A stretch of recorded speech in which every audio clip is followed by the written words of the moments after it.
എനിക്ക് ജയ് വിളിക്കാൻ ഫാൻസുകാരെ നിർത്താമെന്ന് പറഞ്ഞിട്ട് ഒരുത്തനെയും കാണാനില്ലല്ലോ. കോഴിക്കോട് വടകരയിലെ പരിപാടിയിൽ ജനപങ്കാളിത്തം കുറഞ്ഞതിൽ സംഘാടകർക്ക് മുഖ്യമന്ത്രിയുടെ വിമർശനം. 100 രൂപ വെച്ച് 50 പേരെ ഏർപ്പാടാക്കിയിട്ടുണ്ടെന്ന് പച്ചാള സാറ് പറഞ്ഞതാണല്ലോ. ചൂടുകാലത്ത് വിശാലമായി ഇരിക്കാൻ സംഘാടകർ അവസരം ഒരുക്കിയെന്ന് പ്രസംഗത്തിനിടെ മുഖ്യമന്ത്രി വിമർശിച്ചു. പുതിയ തൊഴിലുറപ്പ് പദ്ധതി പ്രകാരം ചുമ്മാ നിൽക്കുന്നവർക്ക് 150 രൂപ വെച്ച് കൊടുക്കുന്നുണ്ടല്ലോ. അവന്മാര് അതിനോ മറ്റോ പോയി കാണും. പരിപാടിയിൽ നിന്ന് വിട്ടുനിന്ന വടകര MLA KK രമയ്ക്കും ഷാഫി പറമ്പിൽ MPക്കും വിമർശനമുണ്ടായി. അല്ല, പ്രഭാകരേട്ടന് വീട്ടില് വിലയില്ലെങ്കിലും നാട്ടില് പുല്ല് വിലയാ. നല്ല ചൂടിന്റെ കാലമാണല്ലോ ഇത്.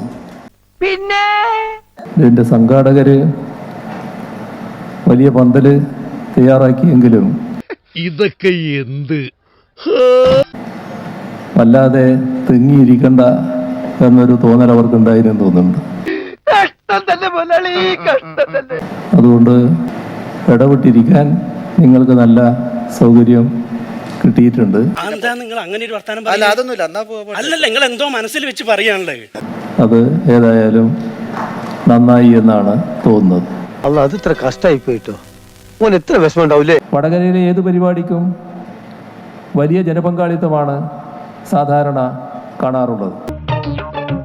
സാരില്ലടാ, നീ എവിടെ പരിപാടി അവതരിപ്പിച്ചാലും ഇത് തന്നെയാണല്ലോ നിന്റെ വിധി.